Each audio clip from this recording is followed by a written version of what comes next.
Hello, everyone. Welcome to the Carolinas Weather Group. It is April the 1st. Hard to believe that we're already in the month of April, but we're excited about that. We have deemed April Severe Weather Month, and we're really excited to kick off this month talking about severe weather. Tonight we have three great guests with us. We have Brad Panovich, Chief Meteorologist at NBC Charlotte. We also have Damon Lane, Chief Meteorologist out at KOCO in Oklahoma City. We're also going to have Grant Gilmore, who is the Chief Meteorologist at WFMY in Greensboro. He's running a little bit late tonight, so he's going to join us probably around 8:15 or so. But again, we have been kind of pumping this month up for everyone. We're really excited, and tonight we're going to kind of lay the groundwork and then kind of build off of that for the next few weeks. So we're excited that you've joined us. A couple of housekeeping rules. This is a live broadcast. We also do a podcast on iTunes, so if you're not able to watch the entire show tonight, or if you want to jump in and out, you can always look us up on iTunes and download this episode along with all the other episodes we've had. Also, with our YouTube, this is a question and answer session, so if you have a question, feel free to drop it to us, and we'll talk about it throughout the show. Joey normally monitors social media, so if you have a question and you want to drop it on YouTube or on Twitter or Facebook, Joey will be watching those and monitoring those. So I think we've about cleaned up all the housekeeping stuff. Very interested in this topic, so we're going to actually let Damon introduce himself and kind of talk a little bit about weather since he is a newbie. We're very excited to have Damon on. Joey and I was very fortunate enough to meet him last month in Oklahoma City during the Tornado Summit. Kind of told him about our show, and he was very willing to come on. So Damon, first of all, thanks for coming on tonight. Yeah, absolutely. Well, thanks for having me. I love these type of hangouts. These are so cool, especially for television, because it allows the public to kind of see kind of the inside. You know, there's a side that they see of us on TV, but also this allows us to do the behind the scenes. I am no stranger to the East Coast. I actually grew up outside of Washington, D.C. in Northern Virginia. I got my first college degree down at Old Dominion University in Norfolk, and then I went out to UNC Asheville, got my meteorology degree from there, and as many young meteorologists, you just kind of got to go wherever the jobs are. And I took my first job out in West Texas, in Abilene to be exact, KTXS, it's the ABC affiliate. I was chief there for about 4.5 years. Actually, I came right behind Nate Johnson, who Nate, certainly a very well-known meteorologist across the Carolinas.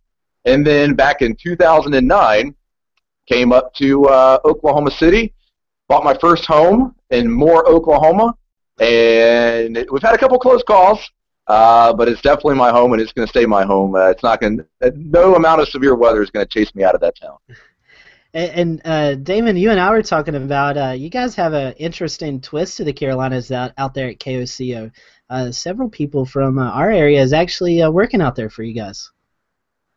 It's interesting. I know. Here at KOCO, up until about December, we had 4 UNCA grads, which we know that UNCA is not a very big school. So the fact that you have 4 graduates from Asheville out here in Oklahoma City certainly does say something. But good school, and especially if you're a meteorologist and you like severe weather, Oklahoma City is a very attractive place to be. And a very beautiful place. We enjoyed our stay out there, and can't wait to get back out there. Hopefully in October, if not, definitely back in February for the conference. So, Damon, again, thank you for coming on, and we're very interested to see your perspective of severe weather out there in the plains. It's a little bit different than what we deal with here in the Carolinas. Yeah, it's a little different, but certainly the impacts on the public are all the same, right? Very true, very true. And then I'm going to bring in Brad Panovich. He is no stranger to our show. Brad is the chief meteorologist down at NBC Charlotte. Brad, how are you doing today, man? Doing good. We haven't had much severe weather to talk about in the last couple of years around here. It's been, I'll tell you what, 13 years I've been here, it's been the quietest 2-year period. Last year we had our first tornado warning in over 13 months. I mean, not tornado, just warning, which is almost unheard of in our ADI. So. Things have picked up a little bit last year, but I tell you what, 2012 was super quiet. 2013 got a little more active, and 2014 got a little more active. So I'm curious to see what happens here in 2015 if things start getting more active again here in the Carolinas. It does. It seems like April is always our month for severe weather, especially the last part of April. Yeah, April, May, definitely the hardest severe weather season here. I mean, obviously in the summer we get a lot of pulse storms, but our convective, organized type stuff usually happens here in the mid to late spring, unless we have a crazy warm winter, and then we'll have the La Nina winter where we get those late season outbreaks in February and March, which we've had quite a few here in the Carolinas. But April, definitely. Seems like April's that month I'm living at the station. That's true. A lot of long nights in the Carolinas in April. So, yeah. Brad, we're happy to have you on tonight, and we look forward to hearing your take on the way the severe weather affects us here in the Carolinas. Before we do into our show, we always kind of go around the panel and kind of let everybody introduce herself and talk a little bit about weather if something's happened in their area. So I'm going to start off with Joey Mosteller, who's just to my east in Catawba County. Joey? Thank you, Scotty. There's not been a lot of weather to talk about for a couple of years, like Brad said, and there definitely hasn't been anything to talk about in the last week since we did our show here anyway. Got a little exciting out there in Oklahoma for Damon in the middle of our show last week. By the way, we were watching your live feed right up until we went live. But yeah, there's not a lot really to talk about weather-wise here in my area. But at the end of the show, I do this from time to time. I do have a little rant. I do have to touch on a few subjects that happened this past week, and I will do that at the end. I know we have some viewers who tuned in wanting to see what I was going to say, and I will do that toward the end of the show. But we don't want the show to jump into that topic, especially this early, because Lord knows it could go forever, as we've seen this week in the weather world. But anyway, as we kind of go around our panel here, I'm going to jump to our next. The next one I'm going to introduce is his first time on the show with us. Bring Kit on. Kit, take a quick second. Tell everybody who you are, since you're going to try to join us from time to time, and tell us your little weather story real quickly there. Well, hello. I am Kit Cloninger. I have basically grown up in North Carolina all my life. Well, not basically. I have. I initially was born in Dallas, North Carolina, then moved to Belmont, which is where I pretty much made most of my stay. I have loved weather since I was a little kid. I remember one of the earliest encounters I had was I was like reading a book about Greek mythology and talking about Zeus and lightning. Come home that afternoon and there's a lightning storm, and I just started looking into that. And then through middle school, I had this little weather radio, a crank radio, and I just listened to it after school.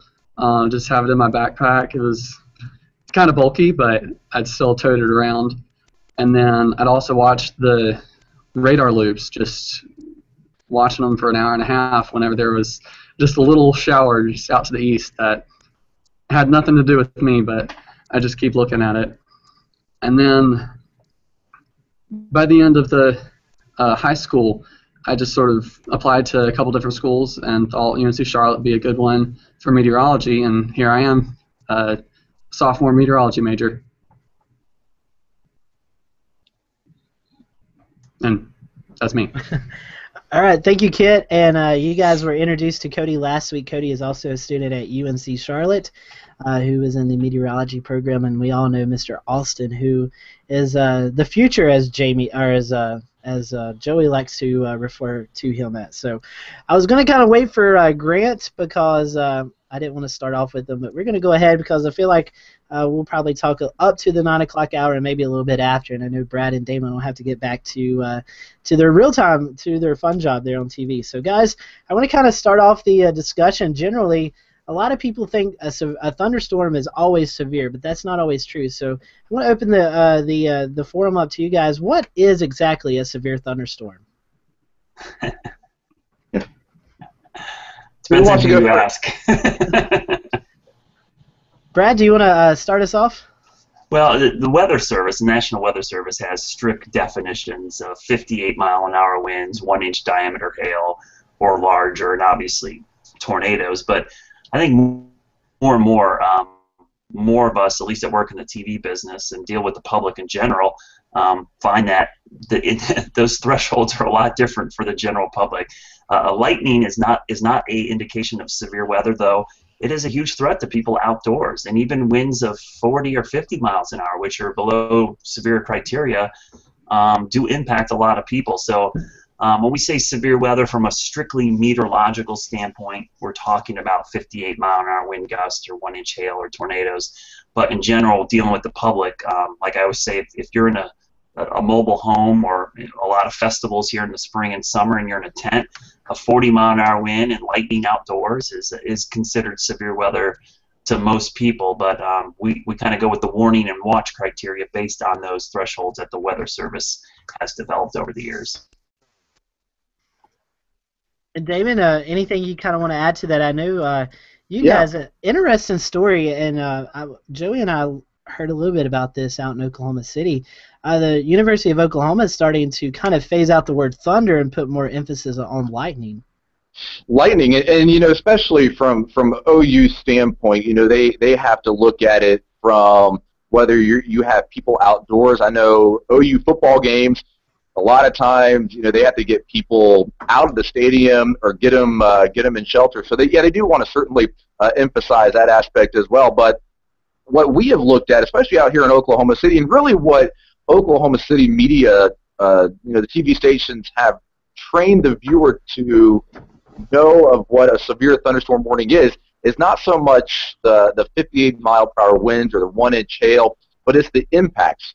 And how is it going to change what I do on a normal day? You know, for instance, I know in the weather world we have a very strict definition, but your viewer at home does not have that definition.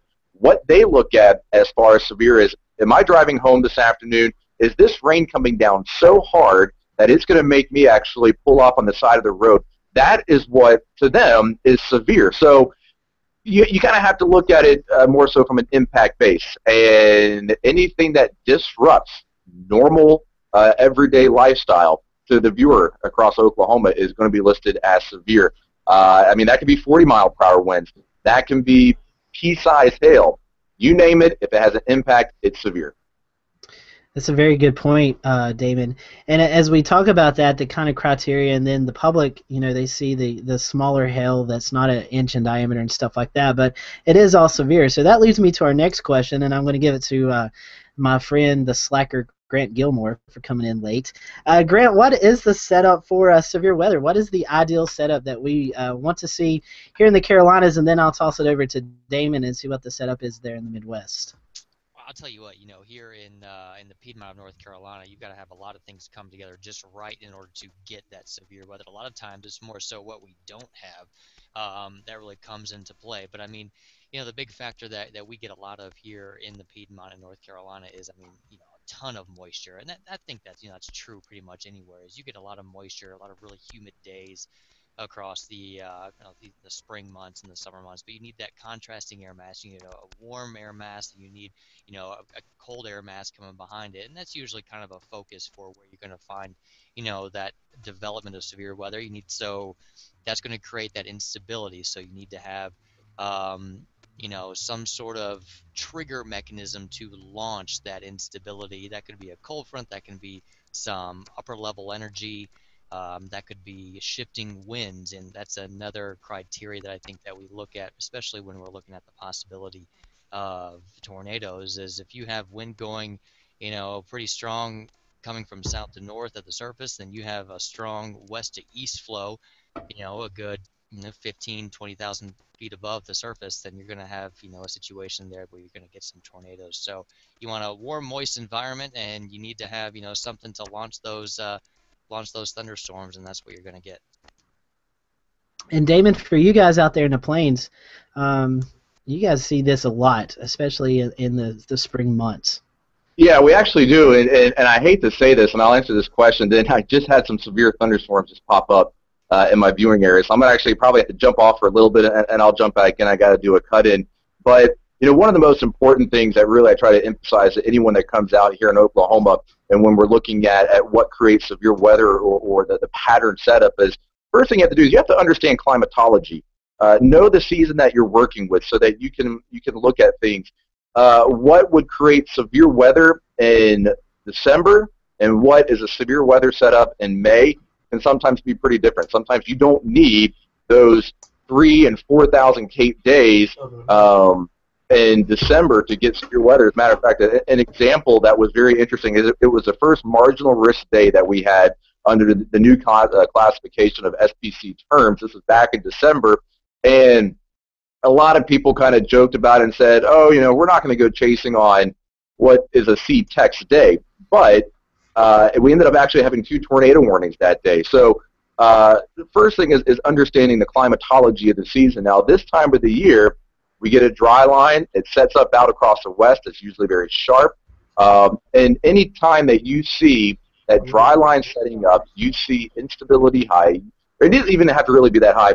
And if you just start seeing short waves coming in, southwest flow, that is key out here for those big tornado days. Now, we go into northwest flow later into the springtime, and those are when we start getting our MCS events that develop. But out here in Oklahoma, basically, we can get severe weather from all sorts of funky directions. There's kind of a joke out here that if Mother Nature can produce it, then it's going to happen right here in Oklahoma, because we've had severe weather come in from the east. I mean, it's tough out here as a meteorologist, and it definitely keeps you on your toes, and sometimes it can make you feel like you're not that smart of a meteorologist, because nothing ever seems to go according to textbook out here across the plains. Always an active time, and Damon, we'll let you hop off to the green screen there for a little bit, and we'd love to have you join back on when you can. And Brad, Damon was talking about a great thing here in the Carolinas. We see some of our severe weather come off of the CAD situations, the wedge that builds in. Yeah, I've seen every single way to get severe weather here. One of the hardest things about severe weather in the Carolinas, and I'm sure Grant could attest to this, is we get a lot of these high shear, low cape events where there's a ton of shear, and shear is just the wind changing speed or direction with height, but we don't have that heat and humidity. And from a meteorological standpoint, those are tough days to forecast, and from a public awareness standpoint, they're tough to forecast too, because those could be days where it's not really all that warm and humid outside. It just takes a little bit of heating, because I think we've unfortunately conditioned a lot of the public to think, mistakenly, it's just about hot and cold air clashing. Well, there's a lot more that goes on. Hot and humid air is important, but if you can sometimes make up for that lack of hot air and moisture if you have a ton of shear. And we see this a lot in the cool season, the fall, the winter, and the early spring, because the jet stream is so much stronger in the cool season. And if you ever wonder why there's so much severe weather in the springtime, it's because we get that crossover period where we have the strong winter jet stream interacting with warm, humid air at the surface, so you get the great setup. But as you mentioned, I've seen pretty good severe weather outbreaks on the edge of the wedge boundary, because talk about localized shear and helicity, boy, you could have the wind changing or veering 200 degrees just within a county along that wedge boundary. And then another thing we get in the summer quite a bit that causes our pulse severe weather is the lee trough coming off the mountains. Topography and elevation here have a huge impact on severe weather. Pretty much every summer day when we get storms, you can see the lee trough forming up by you guys up in Burke and Caldwell County, and then those storms will work their way all the way down into the Charlotte area. And sometimes they occur after the peak heating, like in the evening hours, and they'll go well after sunset. We'll see some really good storms after sunset. So yeah, there's pretty much every single way you could get severe weather. We can get some around here, but the days that I really worry about are those high shear and high moisture and heat days, like we had back in April 2011. It seemed like every 3 days we had these incredible setups, and we had terratios and supercells. But as you guys know, most of the times around here, supercells are kind of rare to get. We do get them, but we end up getting more of the QLCS type tornadoes, the ones that form on squall lines, which we could probably talk about forever. But those are the ones that are tough to warn for. We get a lot of those around here. And Brad, you were talking about the retreat and wedge fronts. 2 tornadoes come to my mind, the one in Harrisburg a couple of years ago, as well as the Eastern Burke County tornado up here a couple of years ago as well. That was in January, I believe. The one January. By you guys. Yeah, the one in the Reedy Creek tornado, I call it, because it occurred in the Reedy Creek area of northeast Mecklenburg County at 2:30 in the morning.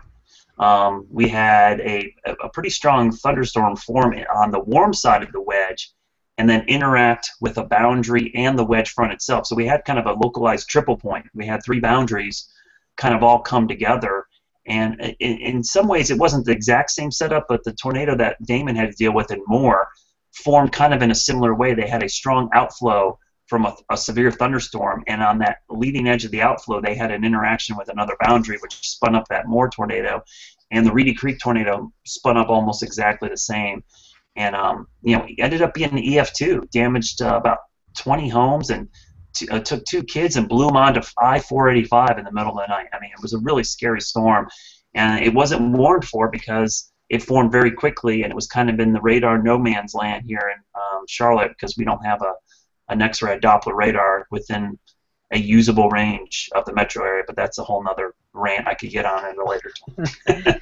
We are going to do a radar show. We have talked about that, so I'm doing a blog on that, and it's going to be a commentary blog on why we need a radar somewhere in the Western Carolinas. And this would help my market and Grant's market tremendously.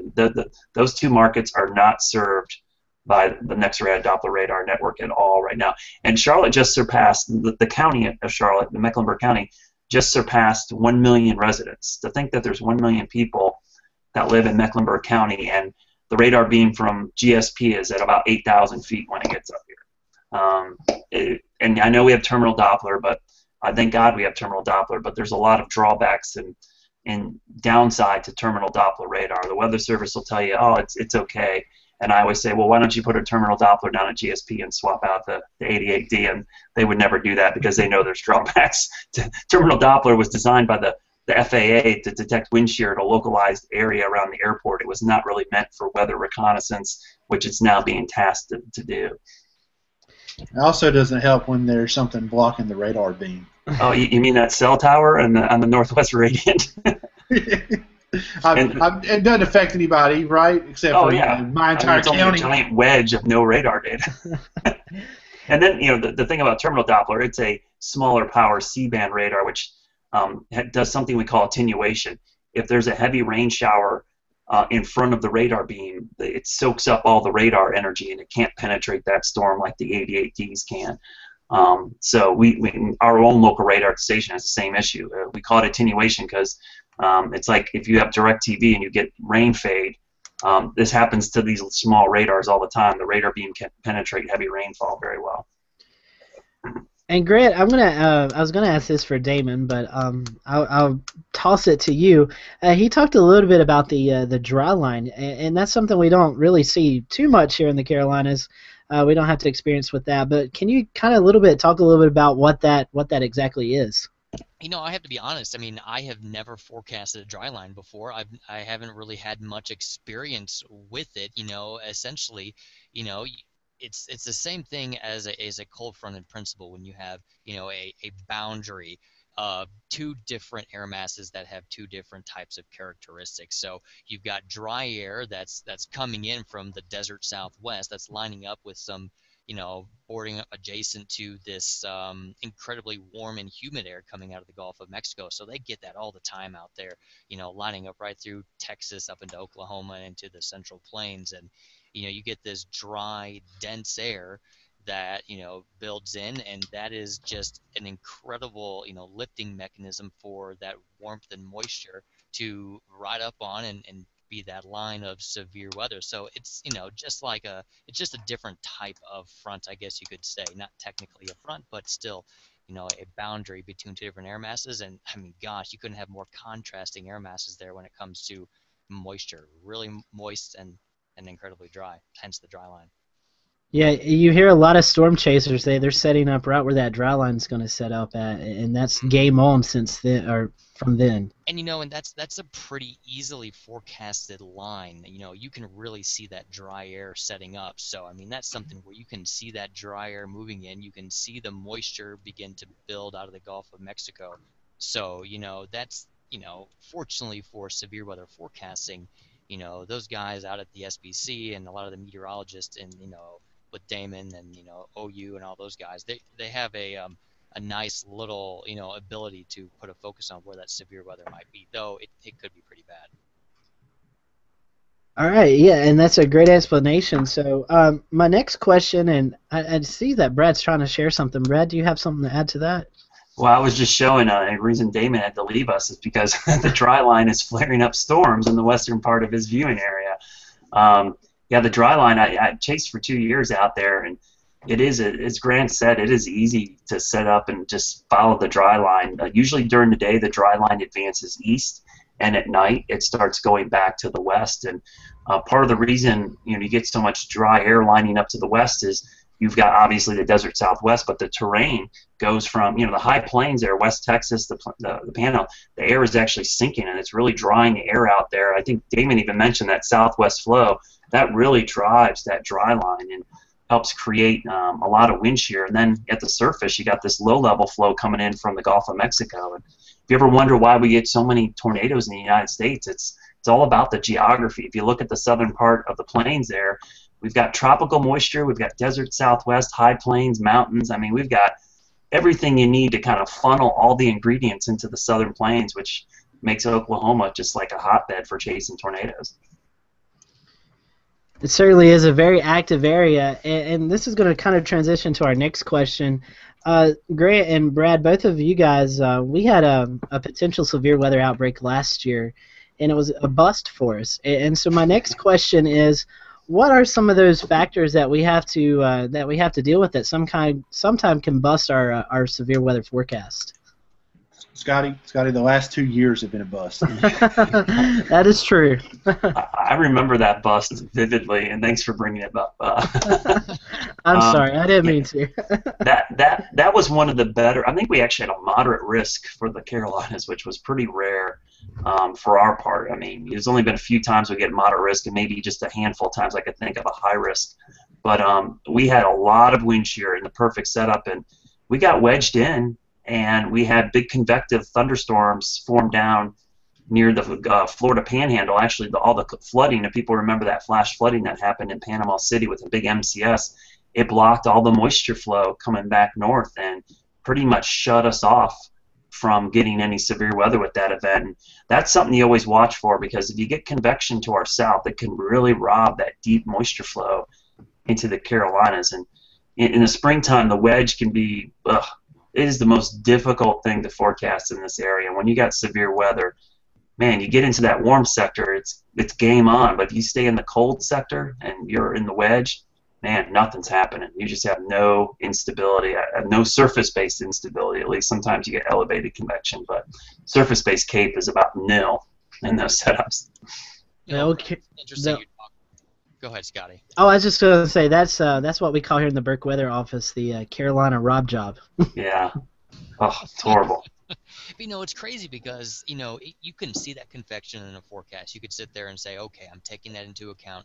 And if that line, develops and, it's tilted just a little bit more than what was expected, or a little bit less, depending on what your forecast is, that convection down along the Gulf Coast may not play a part in the severe weather or lack thereof that develops in the area. So it's a tough forecast, and it's not even severe weather just necessarily. It's winter weather too. Sometimes that happened, I think, with our last snowstorm of the season that we saw.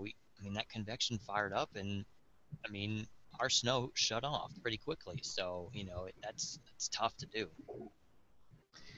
It is. And Grant and Brad, I'm going to throw this next question at you. A lot of people say when you see a cold front moving in from the west, it's going to hit the mountains and it's going to kill off the thunderstorms. How true is that? Okay, part of that's a myth. You got to think about it. At times, things coming from the northwest can diminish due to downsloping. It'll actually dry out the low layers and warm things up. But the thing to remember, if you have an organized thunderstorm complex or organized supercells, the depth of these storm systems are up to 60,000 feet. The Blue Ridge Mountains are only 6,000 feet in elevation, so they're like a little bump in the road for a tractor trailer.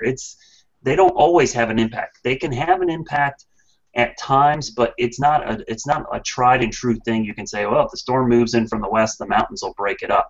I find that a lot of times what people think that the mountains are doing is actually a timing issue. The storms were going gangbusters in Tennessee, and it starts going towards nighttime, and the surface layer cools down, and the storms move over the mountains, and people assume it was the mountains that broke it up, when oftentimes it's just the fact that it's getting cooler. We're going into the nighttime hours.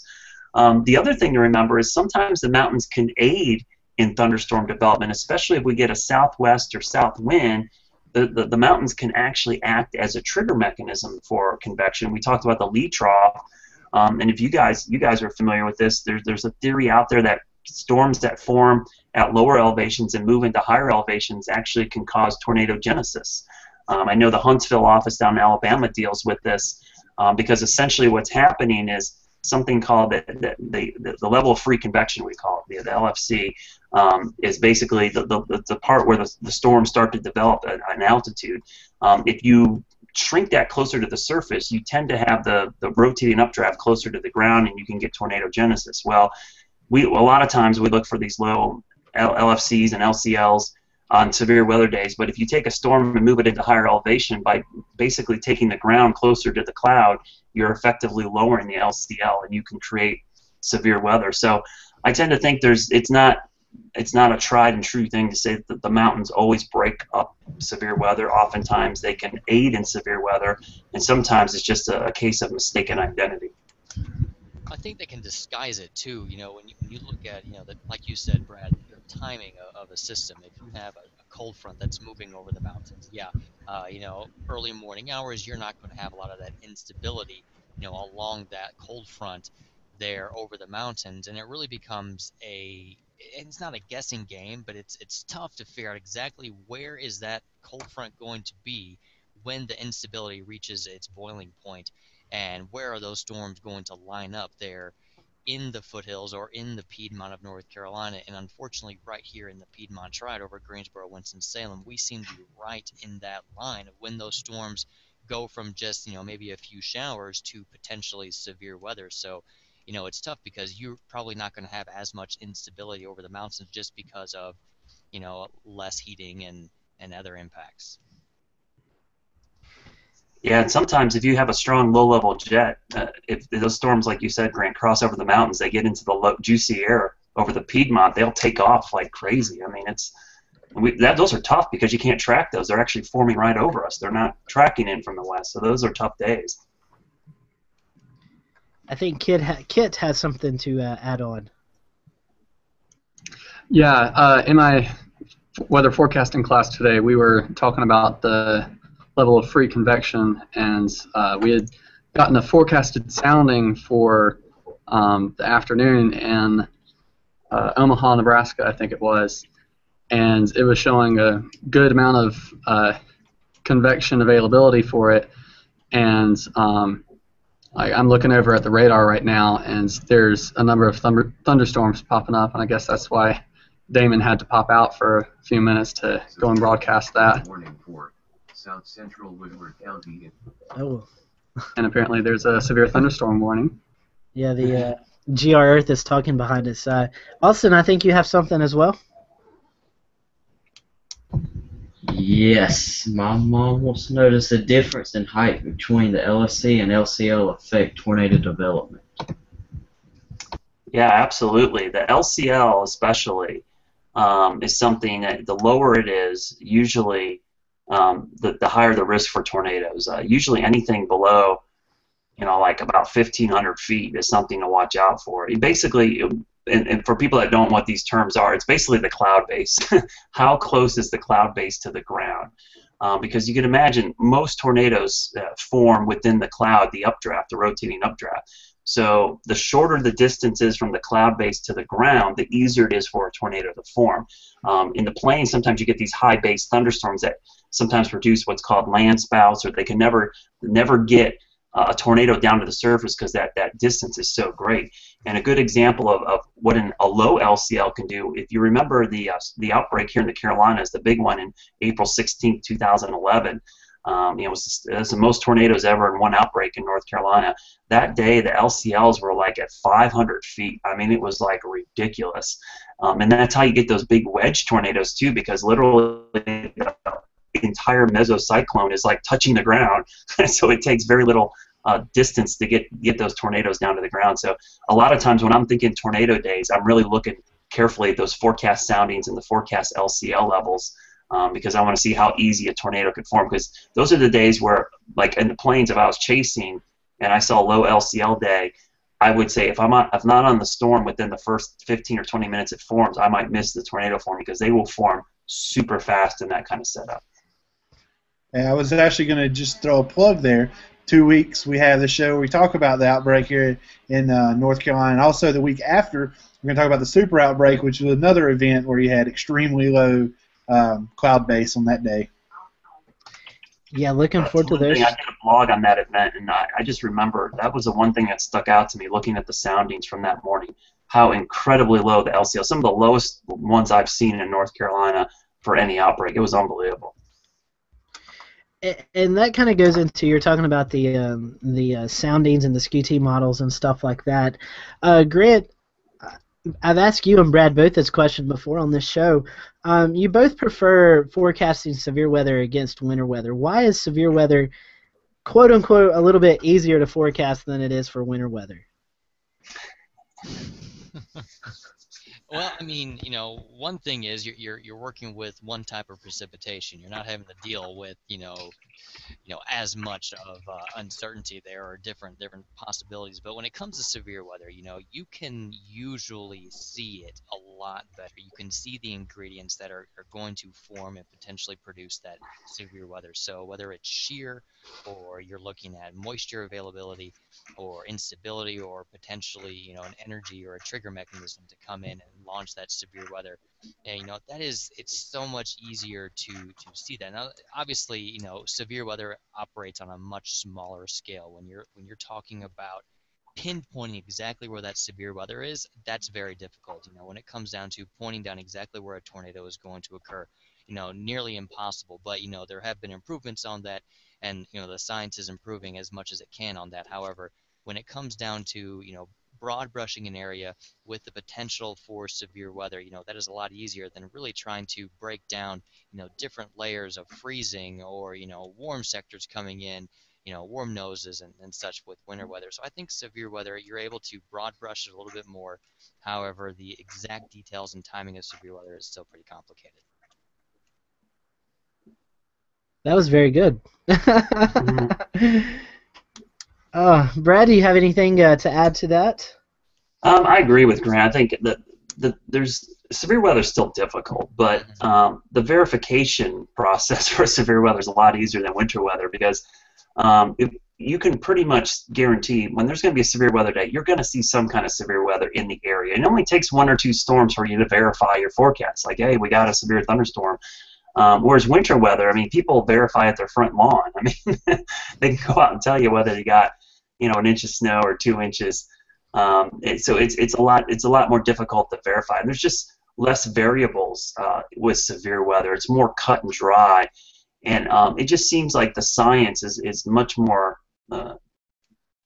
tuned towards severe weather mesoscale meteorology than it's been for winter weather. It's just it's incredibly difficult sometimes to have a tenth of a degree difference at 10,000 feet be all the difference in whether you see snow, rain, or sleet. And I think the public doesn't really understand that as much as they do severe weather, because if you forecast severe weather and we don't get a tornado but there's thunder and lightning, pretty much everybody thinks you're right on, because we still got thunderstorms. So thunderstorms are definitely, I think, a little easier to forecast, and they are fun because a lot of times you wake up on a day where there's severe weather and it's not a cloud in the sky, and you say there's going to be severe storms that afternoon, and people look at you like you're crazy, and it's kind of cool to see how things develop by the afternoon, and you see those storms develop, and it's just a mesmerizing thing to watch thunderstorm action, not only on radar, but just, the reason I love chasing so much was just looking at the way that storm structures develop is just a really, really a cool thing to watch. Well, that's probably another thing. You can actually see, severe weather. You can see where those, micro scale threats or hazards are. Whereas when it comes to winter weather, you've got your radar, and unless if you're using just a straight up Doppler radar, that may not even give you an accurate portrayal of what's actually occurring on the ground. I mean, we've all used the ping project, and that's, well, I'll turn to that more than I'll turn to the radar sometime to see what's going on the ground. So, severe weather, we've got these, incredible radars that can do some fantastic things, from, velocity to, 3D, volumetric radars, and, we can really pick apart a severe storm. But again, winter weather, You tell me. What are you seeing? Now, with mostly severe weather, like in the spring and summer months, like a lot of times I've heard of all these major storm systems, mostly out in the Central Plains, where you get one very large thunderhead, and it'll spawn 2, 3, and like multiple tornadoes from the same system coming out of the same base. Like, how does that happen with the cyclone? Well, in the plains, the thing you have going for you out there is you get a lot of storm splitting and mergers, which can help maintain a lot of the thing you want to maintain to keep severe weather going in a thunderstorm is the mesocyclone. You want to keep the rotating updraft going. And one way you can kill off a rotating updraft is to shut off its inflow. And in the plains, because you have wide open flat land all the way to the Gulf of Mexico, as long as the storm is moving into an environment where that low-level inflow is still primed and juiced up, it's like a fire going into more fuel that can get it going. It's going to continue to cycle, and it can produce tornado after tornado after tornado. A lot of times what happens here in the east is if you get a supercell or even a severe line of storms, sometimes the cold pool is the air that gets developed by all the rain falling. It kind of squashes out the inflow, and the storms will outrun their fuel source. So the plains just have a little better geography to keep things going. We have much bumpier land here. It's not as flat. We've got a lot more trees, a lot more things to disrupt that inflow, which is really crucial to keeping storms going. But it's fascinating to watch those storms that cycle. I've seen it happen a couple times here. On a smaller scale, it's like watching a low pressure system where you get occluded storm. You get an occluded front, but essentially in a thunderstorm, an occlusion is when the tornado wraps in upon itself, and then a new tornado forms on the backside of that. So it's really amazing to watch that happen on radar out in the plains. Here we don't get that quite as bit, but April 16th would be the exception. You talked about, the cycling, Brett. Sometimes you'll see it out there in the plains when you just got an incredible outbreak where, like you were saying, these storms can kind of create these cold pools and maybe cut off, one, flow of moisture or heat or whatever it is that it's thriving off of. But because the land is flat, because there's just so much of an abundance, it will find an alternate way to get that energy, and you'll see the storm shift a little bit, and so maybe they'll have to issue a new warning or a new polygon, and then they'll be firing off in a little bit of a different direction than originally thought. And that's where it kind of becomes difficult, especially for spotters out there and for storm chasers. You can see a storm, it's heading due east, and all of a sudden if it runs into a little bit of an obstruction, it may change directions pretty quickly. And where all the spotters may have been lining up to the north of the storm, and and all of a sudden that storm is jogging to the north, and you've got a problem on your hands. And guys, we're gonna I got a couple more questions, and we're closing in, and I know this next question is gonna have a pretty lengthy answer from you guys. We've been talking about severe weather, but we haven't really been seeing any severe weather. So we've been in kind of a severe weather drought, especially here in the Carolinas. If you're watching from Oklahoma tonight, you guys haven't seen that as much. But talk to us why we've seen this decrease in activity with severe weather. Wow, that's a million. I mean, on just the simplest terms, it's really just been a cooler, less active jet stream in the eastern half of the country the last 2 years. We've had this giant ridge out west, and if you think about the winter pattern we've had where it's been a persistent trough on the east coast, it happened last winter. It took a while to happen this winter, but by late winter it happened again. And last summer, I mean, we talked about this before in this exact setting, how cool last summer was and how many summer wedges we had last year. We just had a dip in the jet stream that was not common for severe weather season. And I think the thing that makes it amazing is, yeah, that's a pattern that you see occasionally, but the persistence of the pattern is astonishing. And I think it has something to do with other teleconnections, in the Pacific, the MJO, and El Nino, La Nina phases have been kind of out of whack. It's been a very difficult forecast for the ENSO in the last year. We were supposed to have the super El Nino last year was forecast. Then we had no El Nino. Now we've got a weak one. So it's just some untraditional teleconnections which really kind of make this pattern kind of rare. But I do think, and I do think that pattern's breaking down a little bit. You're starting to see El Nino come on a little bit, and I think just looking at the pattern we've had the last week or so, it might be a sign that maybe we're getting back to what's more typical for springtime severe weather in the eastern part of the country. Yeah, it seems like also, and I mean, I'd have to look back at, some of the archive maps, but it looks, I mean, the jet stream, it's split up a lot. You've had a lot of, the subtropical jet really just firing down to the south, and you've had the polar jet just kind of, loosey-goosey kind of, creating those in a big ridge out west and the trough in the east. And, if you've got this split flow, you're not going to have a big focused area for a lot of this energy to develop. And that to me seems like it's been a big inhibitor for our severe weather as of late. It's just you don't have a very taut, a very strong jet stream or a flow for that matter to really drive a lot of severe weather outbreaks. And that brings my next question to you guys. What are we looking at? What do you guys foresee in the next couple of months here as we enter the April and May timeframe, especially here in the Carolinas? That's our big severe weather time. I mean, what I know Brad hinted at it just a little bit. What do you guys? What are your expectations for the next couple of months?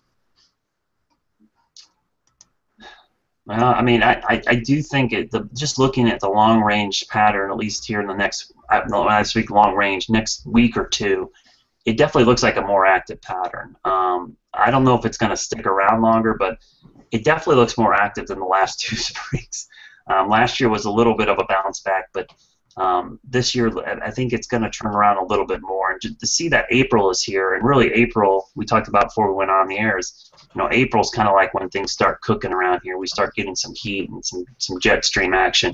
But Grant brings up a very good point. If we can't get the jets to come together and create these nice nice shear setups to get severe weather, you're not going to get anything widespread. You're just going to get a lot of isolated little stuff to develop. And it'll be interesting to see if El Nino continues to develop, even if it's weak, what kind of impact that's going to have. Because typically that makes the subtropical jet a little bit more active, brings it further north, and that means it's got a better chance to interact with the polar jet here in the springtime, and maybe that will kick off a few more severe weather events.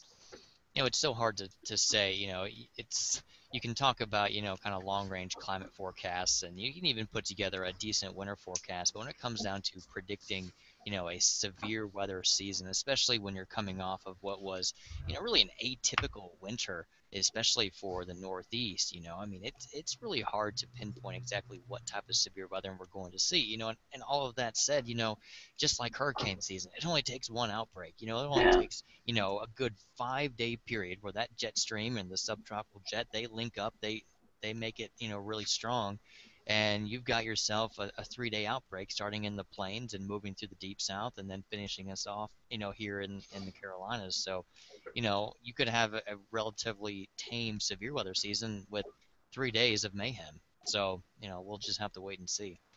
That's a very good point there, Grant. I think a couple of our panelists have a few other questions. I have a question on the importance of mid-level lapse rates and how to find the hail growth zone and its importance during hailstorms forecasting. Hail is one of those things that it's ahead of time, like a day or two ahead of time. The main thing I'm looking for is in forecast soundings is trying to figure out where that freezing level is going to be. Where's my freezing heights? When I see them around 10,000 feet or lower, then I know I'm going to get a lot of ice in that storm. But a lot of times you don't know how big. You know that the storms are going to have potential to produce hail. But when you're going to get big time hail, usually it's a day of type thing. You look at the morning sounding. Okay, the freezing height's low. Can you get a big fat updraft up to, going up to 50 or 60,000 feet? And then it becomes radar interpretation. How high am I getting my highest reflectivity? Am I getting moisture above that -20 isotherm? When I see 70 dBZs at 20,000 feet, 30,000 feet, I know, holy cow, we're getting some big old hail to form. Usually you need a strong updraft to get the large hail, because obviously to keep that size hail aloft enough times to cycle through to get bigger, you typically need a really strong updraft. And I think, most of the studies I've seen, to get baseball size hail, you need like 110 mile an hour updraft. I mean, it's ridiculous how strong that has to be. And you can pretty much tell based on how big the hail is how strong the updraft was. So creating those intense updrafts, which if you think about hailstorms, it's kind of a misnomer. You need to have really hot, humid air at the surface, but you have to have really cold air aloft, or at least dry air in the mid layers to get some evaporative cooling. And that kind of combination to get that strong updraft that gets to a cold enough layer is kind of rare to get. And that's why when you see these gigantic hailstorms, it is a freak of nature to see something like that. And Brad, you're talking about hail. Another thing that we monitor in severe weather is the damage and wind threat. Talk to us a little bit about, I think the public doesn't have the best perspective of damage and wind events are pretty common around this area, and a lot of people don't take them as serious as I believe they should. Yeah, in our area, I did a blog on this and ran the stats. It's about a 9-to-1 ratio straight line wind damage to tornado damage. For every 10 wind damage reports you get, 90% of them are going to be straight line winds. Everyone thinks that it's a tornado when a tree gets knocked down, when a shingle gets blown off, but in reality, it's usually always straight line winds. And even in tornado outbreaks, some of the damage along the tornado path is from straight line wind damage from the rear flank downdraft that people do not take into account.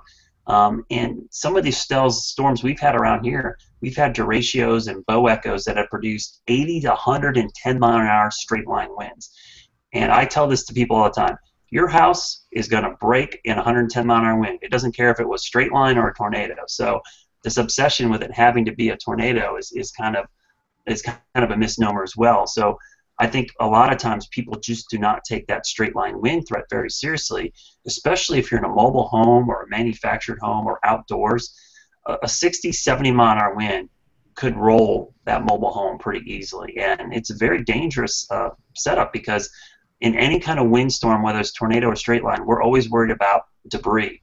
And whatever that wind can pick up and throw at you is what we're scared about. And we see a lot of people get injured and even, unfortunately, fatalities in these straight line wind events because trees fall on their car or they fall on them.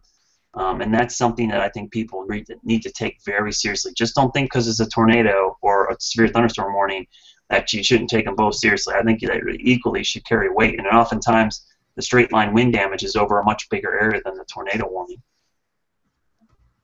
I was just trying to find it real quick while you were talking, Brad. And I wish we had Damon with us to kind of confirm this, but that Moore, Oklahoma tornado, they came back after the initial reports, and they said, actually, hey, a lot of the damage was wind damage, was straight line wind damage with a very narrow tornado. So, again, case in point right out there, while the tornado, produced some damage and was bad, but it was actually the straight line winds that probably did more of the damage out there than the actual tornado. Yeah, absolutely. I think I saw that out there. Storm survey, same thing. Especially at the beginning of that tornado, a lot of it was straight line wind damage. And, that's why it was, I think, a hard forecast for the Weather Service guys out there, because they saw that straight line wind and we're thinking, okay, this is all straight line wind, and then a little tornado spun up on that outflow. Kit, go ahead. Now, one thing that a friend of mine was asking me about the other day was, like, are tornadoes exclusively North American events? I know I told her right off that I've heard of a few around the world, but one, where are a few other places around the world that have tornadoes, and why is it that they are so very common here in the United States? Yeah, we're the world leader in tornadoes. There's no doubt about it. But it's a unique geography. If you look at a map of the United States, and maybe I'll pull up my screen share here and pull up Google Earth real quick to show you. But when you look at the United, here we are. We have a wide open landmass all the way to the Arctic, and we have a wide open landmass to the tropical waters of the Gulf of Mexico. And we have two mountain chains, one east and one west, that funnels all of this stuff into the middle of the country. There's very few places in the world that have that type of geography. So we average about 1,300 some tornadoes a year, which is more than most of the rest of the world combined. But there are other parts of the world that get tornadoes. Brazil gets a lot of tornadoes, parts of South America, and then Europe, and then parts of Southeast Asia, and occasionally Australia. But you're talking numbers in Europe. I think Europe on average is like 200 tornadoes versus 1,300 in here. And in South America, it's like in the 400 or 500 range. South America, I think Brazil might be the number 2 country in the world for tornadoes. India or Bangladesh might be up there as well. They have some unique setups over there, but it is an American thing, and you will see tourists from all over the world come to the United States to go chase tornadoes because it's something that they don't see in their country very often. There was a tornado in Bangladesh that killed, I think, 2,000 people at one point. I don't remember the exact year on that. And there was just a bunch of tornadoes in Italy last year.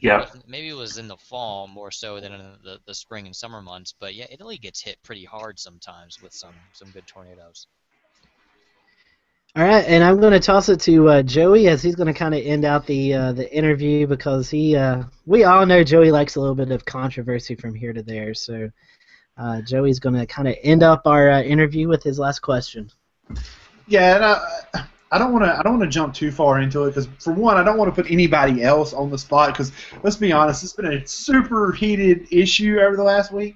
I feel like they. Everybody on this panel watches Weather Brains, and we saw them get into it a little bit last week and a little back and forth. I think they're going to dive into it more this week. So I plugged those guys. They plugged our show. I plugged them. Watch them Monday night. That should be interesting. But what I'm talking about. And then watch us Wednesday night as we have Rick Smith on with us. Yeah, I was going to say, and then Rick Smith's going to be with us on Wednesday night. And we'll probably touch a little bit on it with them Wednesday night, too, about what went on. And what I'm talking about is, I wish Damon was still here, is the tornado that struck more last week during our show, in fact. But it struck last week. National Weather Service in Norman didn't get a warning out until fairly late. I mean, I'll go ahead and say it was late. Rick himself even said they had a bad day on Wednesday, so I don't think I'm putting anybody out by saying that they had that it was a little late.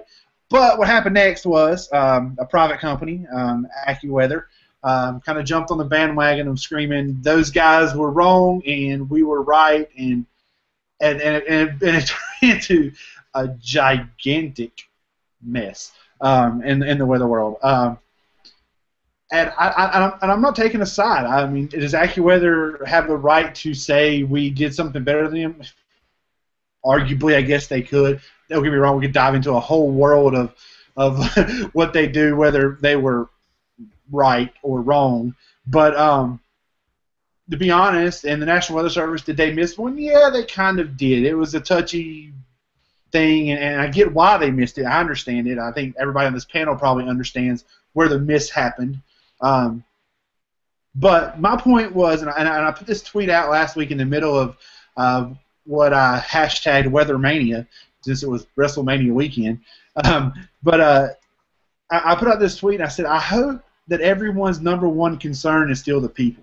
Because I got a really good feeling last week that it wasn't. That, AccuWeather was screaming for dollars, which, don't get me wrong, that's what they have to do. That's how they make their money. And they were downplaying the National Weather Service, who, without ruffling any feathers, I won't say they were sweeping it under the rug, but they were downplaying it quite a bit. Let's be honest. I didn't see anybody actually come out and say, oops, we made a mistake, we totally missed that. And if you guys want to jump in here, Brad, Grant, if you have something on this, by all means. I think last week was a unique setup because I think what you bring up, Joey, is a good point, and I tweeted something similar. Like, I think the problem we're facing in our industry, the weather enterprise, is too many people think we're competing against each other, and I think our biggest competitor is the atmosphere. It's not each other. Our job is to try to forecast the weather, and I mean, yeah, sometimes when you nail a forecast and someone else blows it, yeah, you feel good a little bit because you're like, I got it. But, man, we live in glass houses in meteorology. The second you throw a stone at somebody, you better never get a forecast wrong after that, because then I can come right back at you and be like, well, you blew that one. What happened there? And I think the thing that led up to this and why maybe the Weather Service and, Rick, I like Rick. Rick's a good friend of mine. And we're on a social media committee with NWA. I think what happened was they were seeing a lot of negativity coming from the media in the Oklahoma City market. Every station there had like a different outlook for that severe weather outbreak. And SPC especially is kind of offended because it's like, here, we come up with this outlook and we expect that to be passed on to the public. So they already had a little bit of, I wouldn't say disdain, but they were a little upset by the way the Oklahoma City media is handling it. And if you've never been to Oklahoma City, I've chased out there. I know Damon, and I know a bunch of meteorologists out there. It is the most cutthroat weather TV market I have ever seen. It is insane. I mean, it is insane. So you expect a little bit of that. So that led up to the event, and then the event occurred, and you had some of the TV people say, oh, there's a tornado. So I think there was almost like a preemptive pushback from the Weather Service to say, no, there's no tornado, it's straight line winds, because of this pre-standing kind of negativity going on. And that's where it kind of caught them off guard. The Weather Service got a little personal and ended up burning them a little bit. And I agree with you, Joey. I don't think it was as bad a miss as I've seen. It certainly wasn't as bad as the Reedy Creek tornado here, I'll be honest with you. I thought that was a much bigger miss than the Moore one. I could see the Moore one and go, yeah, they could have done better. But it really, all in all, they had a severe thunderstorm warning out at least for that storm. So it wasn't like, and we know severe thunderstorm warning wording is can and will produce tornadoes possibly. So part of me thinks they had cover because of the severe thunderstorm warning. But the thing that makes me mad about the AccuWeather thing is it's okay to try to market your company, but don't do it at the expense of degrading somebody else. If I were to pump myself up, I would just talk about the job I did. I don't say, look, I did a good job, but look how horrible these other people are.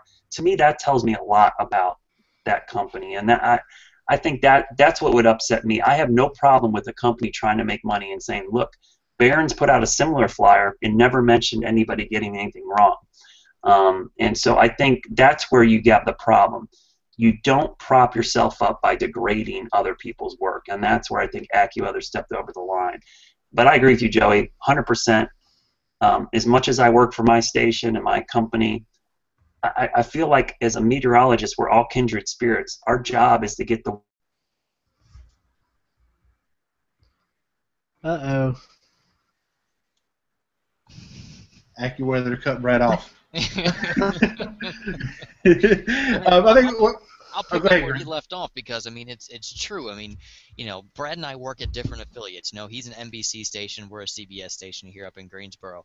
And while we're not, you know, going on air together at the same time, you know, we share information, we work for the same parent company overall, but at the core of it, you know, we're meteorologists. We're going to share information. The same was true when I worked down in Macon, Georgia. CBS station, one of my classmates worked across the street over at the Fox station, Jeff Cox. And, you know, we come from the same background, meteorologists. We want to get it right. And when it comes to severe weather, we want to make sure that the viewers, the citizens of the area have the best information possible to keep them safe. And that's not just saying that we want to scare them and say, hey, there's a tornado, but maybe we want to tell them, hey, it's not a tornado, so don't, you know, go too crazy, because there are some people that really do have a lot of anxiety when just the mention of storms are put out there. And so if we can do just as much to maybe relieve that stress, then we're doing our part. But of course we want to be accurate, and that's what it comes down to. And like Brad was saying, you know, you don't want to cut down somebody else who really ultimately has the same mission as you, because when we're all trying to improve the science, improve severe weather forecasting, what good is that going to do? What good is AccuWeather going to do to cut down the National Weather Service when clearly the National Weather Service, I mean, what's their main mission? To protect life and property. That's what they were trying to do that day. Yeah, I think one thing that I think with AccuWeather, and let me say this, you know, we've had Amber on our show before. She was an intern with Burke Weather. She works in the exact office where that flyer kind of came from there in the Wichita office, and I know that there are hardworking meteorologists who sit at AccuWeather and do their job greatly. Unfortunately, there's been a little bit of speak up from somebody who kind of makes the whole group look a little bad. But I mean, I lost my train of thought a little bit there. But I think our biggest problem is, you know, if AccuWeather is got such a superior program, and they're true their true goal was the people, would they not be on the phone with the National Weather Service and say, listen, here's why we got it and here's why you didn't. Let's help each other. I mean, that's what we're all here for, right? Is to help the people. I mean, I get it. I get that AccuWeather has to be, they have to sell. That's how they make their money. But I feel like being a company that, like Brett said and Grant said, cutting somebody else down, I don't see where that's doing them a lot of good. I spent a lot of years in sales. I spent a lot of years in a very, very competitive motorcycle sales market in Hickory with 2 dealerships. The other dealership did a great job of cutting us down constantly, and we did a great job of shutting their doors and buying out their company. So that's kind of how I look at that, and that's how I kind of looked at this situation too. And our goal then was we help the people. The customer needs a motorcycle. We're going to take care of that customer. Same way with the weather enterprise. The customer needs to be safe. The customer needs, to understand what's going on, and we need to take care of them. We don't need to fight among ourselves and cut each other's heads off and scream who is great, who is wrong, and all that. Another question that I had is the general public. I see the general public saying that we were in danger because the National Weather Service didn't put out a tornado warning, blah blah blah. And all I'm thinking is, were you listening?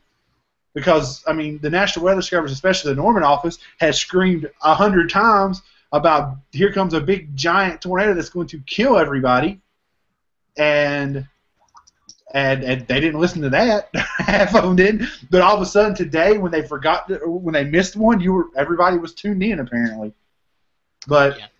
There's always going to be, there's always going to be people that have something to gripe about. I mean, it's just the nature of the business. But I mean, even going back even before to any of these warnings were issued, you have to look at what the SPC did that day. I mean, they put out their moderate risk, and I mean, they nailed it. Those people should have known that any storm that popped up had the potential for having a tornado on it. So, severe thunderstorm warning, tornado warning, straight line winds, tornadic winds, what have you, you knew there was a threat for severe weather that day. And I actually managed to capture this right when, a lot of those severe storms were breaking out. But I mean, just look at this here. This was the moderate risk that day for the Moore tornado, and lined up right with all those severe thunderstorm warnings and tornado warnings over Tulsa. So, I mean, the warning was out there. Maybe it wasn't exactly with a tornado warning, but the alert was there. So, like you said, you've got to kind of, take credit for your own safety or take responsibility. Yeah, and we could go into, and we'll probably touch on some of this next week because we're gonna have Jared Geyer from the SBC and Rick from the National Weather Service talking about watches and warnings. But it brings up a debate that's been going for a little while now about not issuing tornado warnings on a low-end QLCS tornado like the one that hit Moore. Granted, it ended up being an EF2. Originally, it was thought to be weaker. But if you go by that philosophy, there would have never been a tornado warning on that storm to begin with. You would have had whatever we decide that should be, a severe thunderstorm warning or however that's going to be worded. So, like I said, there's a debate that these people are, that we're talking to the National Weather Service about missing a tornado that we're also discussing not ever warning for in the first place. Yeah, it's a tough situation, and next week that's something we're gonna get into is all that kind of talk about watches and warnings and that good stuff with Rick Smith and Jared Geyer. I'm gonna try to steer us back into the right direction, and we may ask a meteorologist, on-air meteorologist, to come in, just kind of talk about how communication is between the SPC and the National Weather Service and the local media, Mr. Gilmore. So, but yeah. Anyways, we're gonna kind of wrap up. I know we're reaching 9:15, and Grant's got to go do some promos. So, Grant, you're the only one left, so I will let you promote social media and all that good stuff. And I would also, for our Carolina followers, I know you've been trying to recruit some people, and you can talk about that as well. Yeah, so if you're on Twitter, you can find me on Twitter. It's Grant_Gilmore, and then Facebook, it's just facebook.com/Grant Gilmore. Try to keep all those platforms updated as much as possible. During severe weather, it's going to be more focused to Twitter, and Facebook is more of a long-form kind of whatever's kind of going on, long-winded kind of stuff. Today we had a forecast for 16 to 20 inches of snow, which, I put it up there. I thought that it would be obvious, but still some people freaked out and thought that there was actually a possibility for snow today. So there's that. But also, yeah, like what you're talking about, Scotty, we've really tried to revamp our spotter program here at WFMY. In the past, TV stations have done the spotter thing. It's nothing new, where you'd have, different individuals out in the community, and they would have their digital thermometers and their rain gauges, and they would report in, once a day. They'd call in, leave a voicemail on the answering machine, and then the meteorologist at the station would write it down on a piece of paper and manually update it on the graphics. And, I just got to thinking, like, there's got to be a better way to do this thing.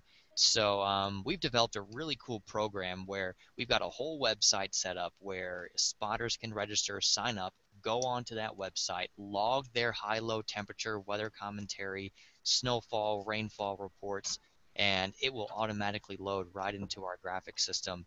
But it's kind of become more than that. It's a whole community where we've got a lot of spotters in the area that are obviously, interested in weather, and we have a kind of an ongoing chat room type of environment where people can talk back and forth with each other, share and compare notes, upload pictures.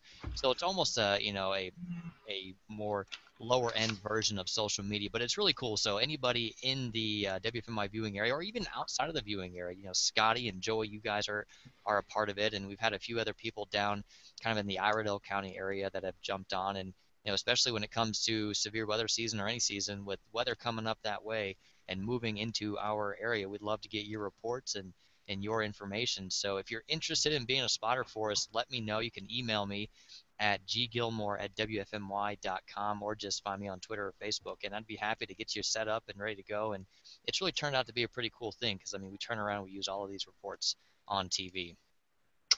It is. Grant and Tim have really done a great thing up there, and we love it. It's very easy. You just type in 3 or 4 things and send it in, and that's it. It's not a difficult process at all.